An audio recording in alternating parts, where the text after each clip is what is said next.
What you hear from people on the ground is that they love these changes. It lets them actually live on their streets instead of being surrounded by cars or stuck in traffic.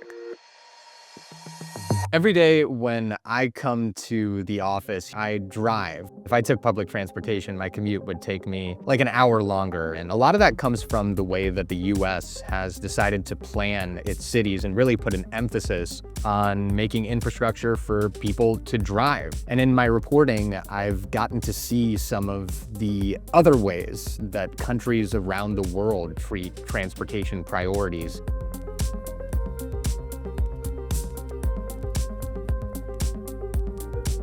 In Japan, there are millions of people who take trains every day to get to work, to pick up their kids, to get to school. Even when I was on the ground there, I noticed that a bunch of trains were full of kids by themselves.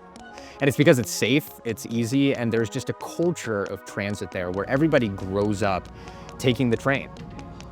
So when you look at Japan and the potential lessons for the US, one question that might come up is, hey, this is a country that has spent decades, more than a century at this point, investing in railways. And as a result of that, you've gotten this culture of transit there. You might have some people say, well, in the US, we've created this car culture. How could we ever change that? And the answer is, when you talk to experts, that it's extremely hard to change. But there are some examples around the world of places that have successfully made the change from being a car-centric society to a more people and transit-centric society. One of the first cities that'll come to mind is Amsterdam.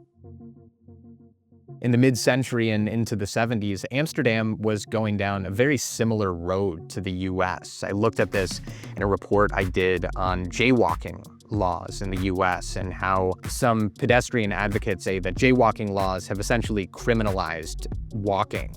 In Amsterdam, they were also becoming an extremely car-centric society, building infrastructure that put roads over people walking on their feet and taking bicycles.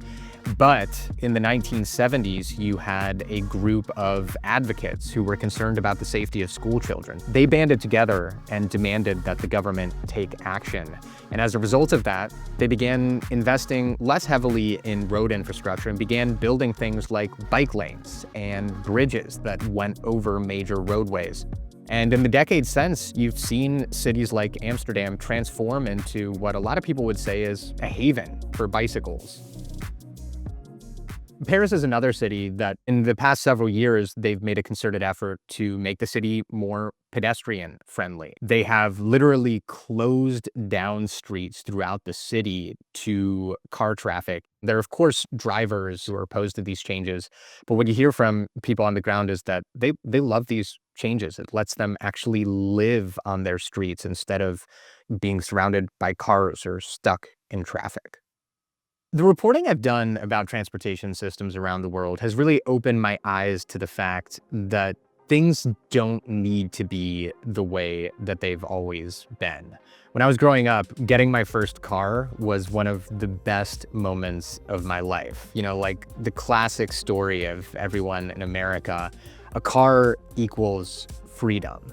It's extremely daunting to think we should try to invest in the infrastructure that'll turn the US into a railway nation like Japan is. But if you look at the small steps that other places have taken, like Amsterdam, you begin to see that if you change policies, if you change where you're deciding to spend money on when it comes to transportation, the way that people get around will change. And sometimes it changes for the better.